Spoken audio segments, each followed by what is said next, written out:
Capítulo 38. Havia uns 150 garotos por ali, um jovem 10 anos mais velho e uma garota.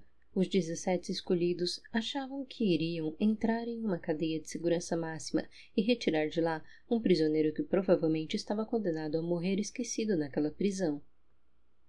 Vamos pela parte dos fundos, disse Lyriel Gambiani, tomando o comando da ação. Snail Galford não sabia se estava fazendo a coisa certa ao deixar que ela assumisse a situação. Mas fazer o quê? Ele próprio não tinha nenhuma ideia melhor. Existem guardas nos fundos, disse um dos adolescentes. Existem guardas em qualquer lugar dessa prisão. Existem trancas naquelas grades. Vocês cuidam dos guardas, eu cuido das trancas. E foi assim que tudo aconteceu. Os fundos da prisão eram formados por grades enferrujadas com trancas poderosas. Havia vários níveis, compostos de várias sequências de outras grades. Em um sinistro corredor escuro, havia um vão no chão, por onde corria um riacho estreito, oriundo de uma nascente, desviada para a utilização da água na prisão. Nos dias mais frios, aquele vão congelava. Naquela noite, ainda não estava frio o suficiente para isso. São 8, disse Snail. Nenhum deles esperando um ataque de peito aberto. O mais perigoso é o da direita. Por quê? Perguntou um dos jovens. Porque é ele que toca o alarme. Então bota a maior parte em cima dele. Não, disse Snail. A maior parte vai na frente. Não entendi, pai, disse outro jovem. O termo sempre arrepiava. A maior parte de vocês vai até a frente da prisão causar arruaça. Finjam que estão revoltados com a prisão de alguém, xinguem os guardas e façam o suficiente para chamar a atenção deles para lá. Até que você realmente presta para alguma coisa quando tem de improvisar, disse Lyriel. Um de nós tem de prestar, né? Ela mostrou a língua para ele e sorriu. São 8 guardas nos fundos, disse um dos jovens. Quantos de nós vão contigo? Uns 20 está de bom tamanho. Outros 100 seguem logo que a gente abre os portões. Os outros façam a arruaça lá na frente. Nós podemos matá-los? Perguntou um dos mais jovens, com um olhar raivoso que chegava a assustar. Tentem não, disse Snail. Ver companheiros mortos faz com que os outros fiquem mais violentos. Todos concordaram. Estava na hora de colocar em prática um plano que tinha tudo para dar errado. Capítulo 39. Era um coven. A clareira havia sido iluminada por tochas. Em um círculo havia sido traçado no chão. Havia 10 pessoas por ali. Com Madame Viotti e Ana Narim, elas se tornavam 12. Mas havia Ariane. E dessa vez uma Ariane Narim iniciada.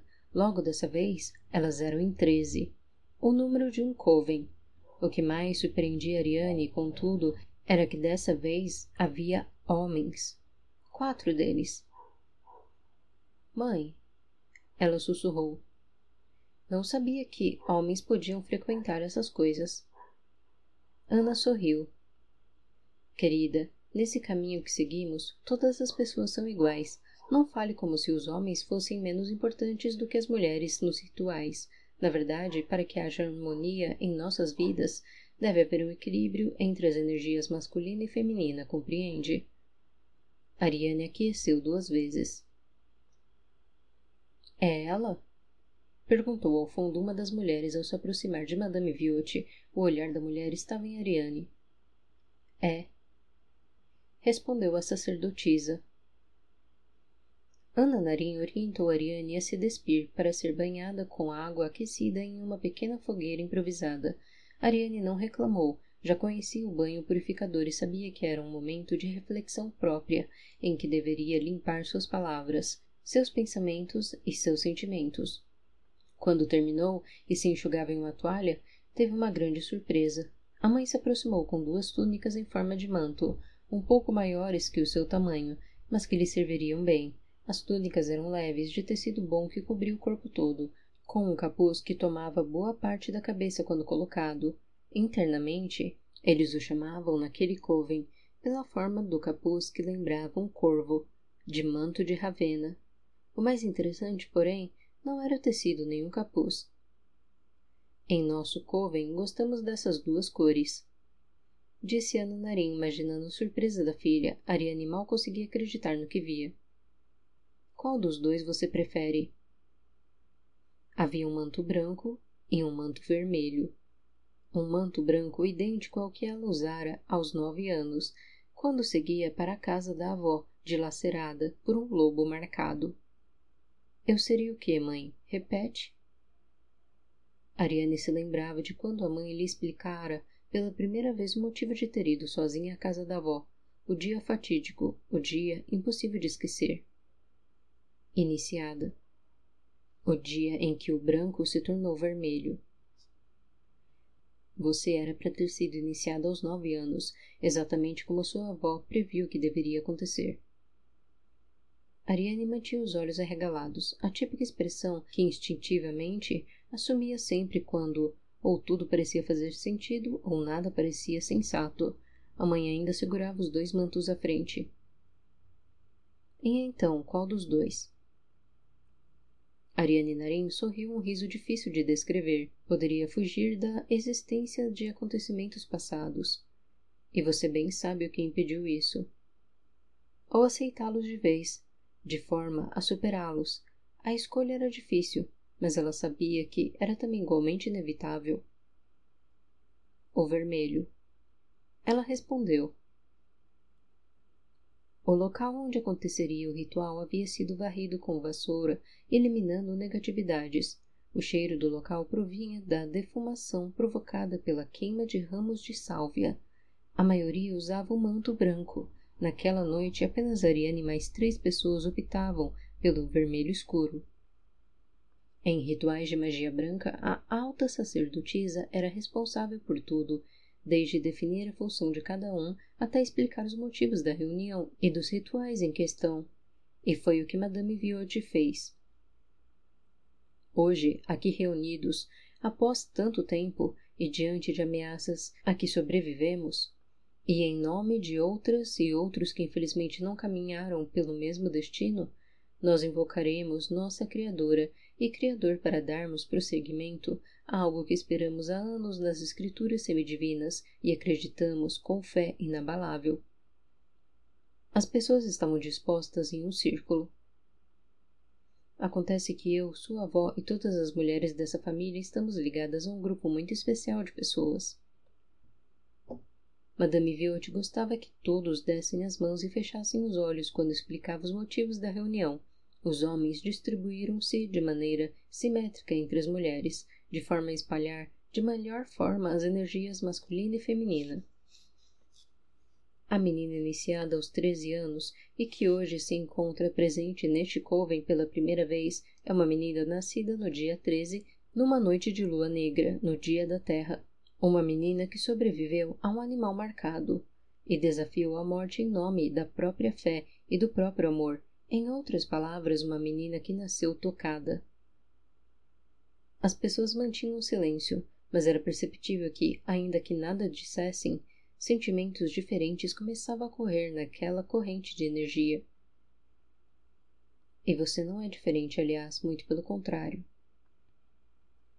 Sentimentos como ansiedade, como êxtase, como curiosidade, dúvida e crença, sentimentos de pessoas comuns diante de fatos extraordinários que elas sabiam ser impossíveis de negar, tanto com a mente como com o coração. Você talvez seja a mais abençoada de todas nós. E hoje invocaremos a semideusa e o semideus, para que esse toque seja ativado. Temos consciência de que entramos em uma era nova e que este coven é um dos poucos que sobreviveram à caçada, que não separou na desinformação dos homens as magias branca e negra. Talvez estejamos diante da chave que nos guiará para um futuro de menos preconceito e ignorância, no qual poderemos trabalhar em prol do bem e da evolução da humanidade, ou prepararmos o terreno para que as próximas gerações o façam. Que assim seja. Ainda em silêncio, cada integrante do coven tomou sua posição. No céu brilhava a lua nova, ideal para novos começos. O círculo seria traçado no sentido horário por Viotti, a senhora do coven, a alta sacerdotisa. Algumas senhoras começavam o círculo de seus covens pelo leste, mas Viotti começava pelo norte. Pelo poder da Criadora e do Criador, pelos guardiões dos 4 quadrantes, eu traço este círculo sagrado. Deste espaço nenhum mal saiu, e nele nenhum mal poderá entrar. O círculo foi traçado em um atame, no chão 3 vezes, sendo visualizada a cor dourada saindo da ponta da lâmina com um raio. A primeira traçada foi para a Criadora, a segunda para o Criador, a terceira para a proteção. Um sino foi tocado, como sinal de que estavam entrando em um mundo de magia. Ariane sentia-se bem no ambiente, sentia-se leve e sentia-se em paz. Recebeu a unção quando usaram uma gota de óleo para untar sua testa, no local do terceiro olho, entre as sobrancelhas. No círculo havia elementos nos 4 quadrantes, representando os 4 elementos. Logo havia uma vasilha com água a oeste, uma vela ao sul, um vaso com terra ao norte e um incenso ao leste.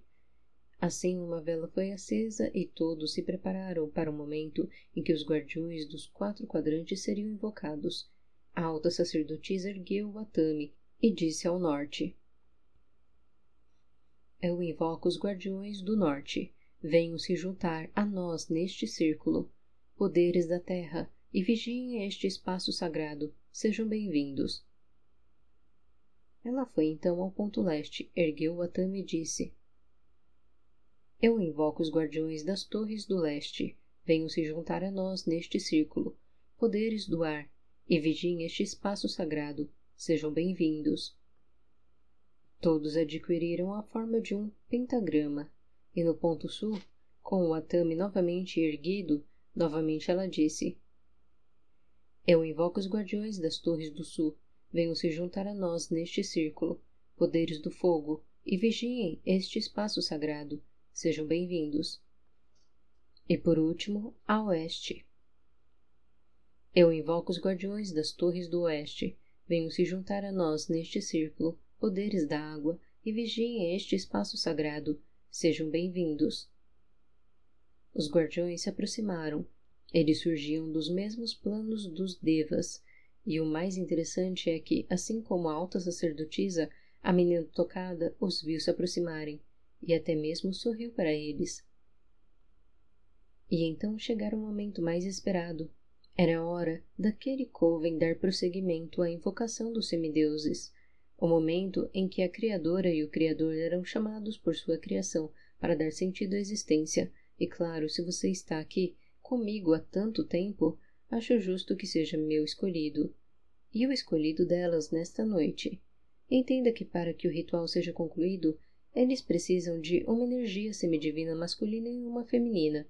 Como seres semidivinos, nós possuímos as 2 energias em nosso éter, tendendo apenas mais para um lado que outro. Logo, caso prefira, assuma a energia masculina ou feminina no dia de hoje. Eu lhe permito, e você se permitirá. Eu farei o papel da outra. Neste momento, a única coisa que importa é que sejamos dignos da fé daquela criação que nos venera. Então, neste momento, assuma seu papel semidivino. Toque sua criação e sonhe comigo em 1, e 2, e 3. Semideusa graciosa, você é a rainha dos semideuses, a lâmpada da noite, a criadora de tudo que é selvagem e livre, mãe das mulheres e dos homens, amante do semideus e protetora. Desça, eu suplico, com seu raio de força lunar, aqui sobre o meu círculo. Diz a alta sacerdotisa: Semideus brilhante, você é o rei dos semideuses, senhor do sol, mestre de tudo que é selvagem e livre, pai das mulheres e dos homens, amante da semideusa e protetor.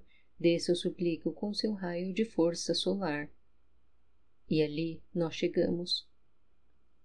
Neste momento há 13 pessoas ao nosso redor. Nós estamos em outro nível de vibração, o nível deles. Em alguns covens, Mesmo entre os iniciados, nem todos conseguem nos ver. Hoje, todos os 13 conseguem. Os olhos de cada um e de cada uma estão em lágrimas, a pele arrepiada, o coração acelerado, mas tranquilo, a alma em sossego, ao menos por um pouco.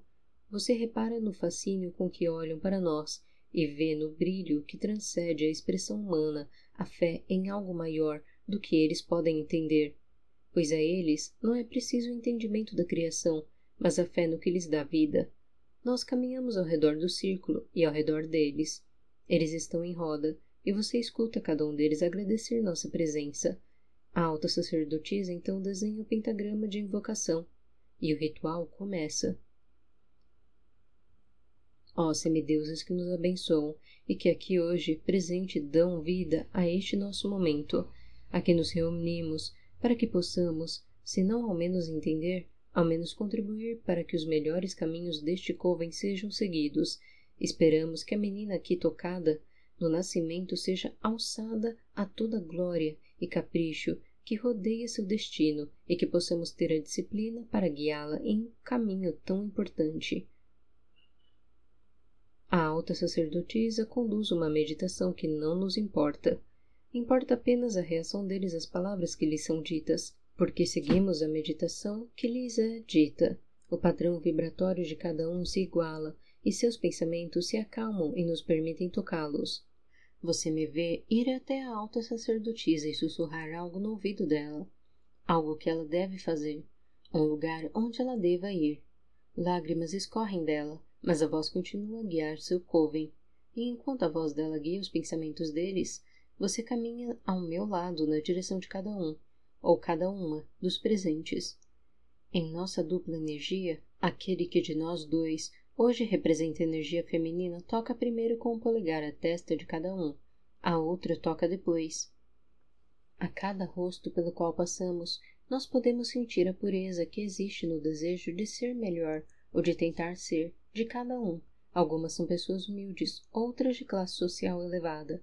Alguns representam a classe plebeia mais baixa, outras a dos chamados entre eles de sangue nobre. Não importa. Ali, naquele círculo, eles compreendem um pouco do semidivino, porque ali, naquele círculo, eles compreendem que são iguais. São 13 pessoas, 4 homens, 8 mulheres, uma menina. Ela nos observa com os olhos grandes e arregalados. Nós caminhamos até ela e sentimos a ansiedade juvenil. Sentimos os joelhos bambos e o coração em extrema pulsação. Sentimos a pureza de um ser que representa a emoção de agir sem pensar, do ser que age por sentimento, não por razão, do ser que nasceu com uma missão já escrita. Os pelos dela estão arrepiados, a pele branca ainda mais pálida, mas não é temor. Ela não nos teme, nem mesmo um pouco. Na verdade, o sentimento por detrás de toda aquela reação não se trata de nenhum sentimento destrutivo. Trata-se de um sentimento purificador, um sentimento de amor. A menina de capuz vermelho olha para mim e olha para você, e a única coisa que ela sente é amor. Eu toco o terceiro olho entre as sobrancelhas dela na parte em que o olho unge. Ela sente meu toque e fecha os olhos. Quando meu polegar desliza na vertical, o olho ganha a forma de uma linha, e eu me afasto, para permitir que você termine a consagração. Dessa vez, é o seu polegar que toca na testa dela, mas dessa vez seu objetivo é correr com ela e espalhar na horizontal uma linha na parte superior da linha vertical, que eu traçara anteriormente, com um desenho arredondado em cada ponta. O desenho de uma cruz, mas não uma cruz qualquer, uma cruz desenhada por semideuses no corpo de uma menina de sentimento puro, manifestada por amor. Uma cruz de fé, uma cruz de verdade, que traz ao homem perdido um caminho por onde começar a tentar se encontrar. Uma cruz além da matéria, uma cruz de éter, uma cruz semidivina, uma cruz de Merlin. Lágrimas escorrem dos olhos ainda fechados dela, e tanto eu como você escutamos sua oração de agradecimento e sentimos a verdade por trás de cada palavra não dita. Nós voltamos ao centro, e tudo o que corre ali naquele círculo parece correr para nós, e através de nós, a alta sacerdotisa também se emociona diante do momento e caminha para cumprir seus desígnios. Afinal, também porque sabe que mesmo nós, semideuses, somos seres ocupados. Ela então, mais uma vez, pega o Atami, vai para o ponto norte e diz: Eu agradeço aos guardiões das torres de observação do norte, os elementais da terra, por terem vindo e compartilhado conosco deste ritual. Sigam em paz.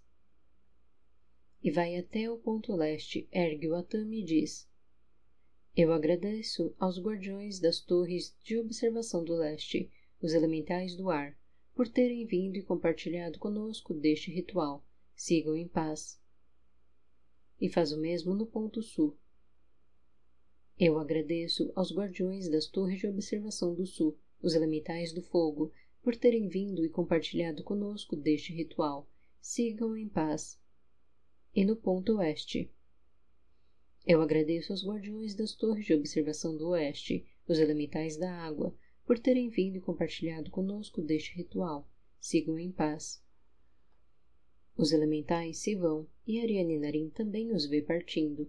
A alta sacerdotisa volta-se novamente ao ponto norte, ergue o Atami e diz: Agradeço à Criadora, ao Criador e a todos os semideuses antigos da colina do norte, e todas as energias que estiveram presentes conosco hoje, que retornem ao local de onde vieram, sigam em paz.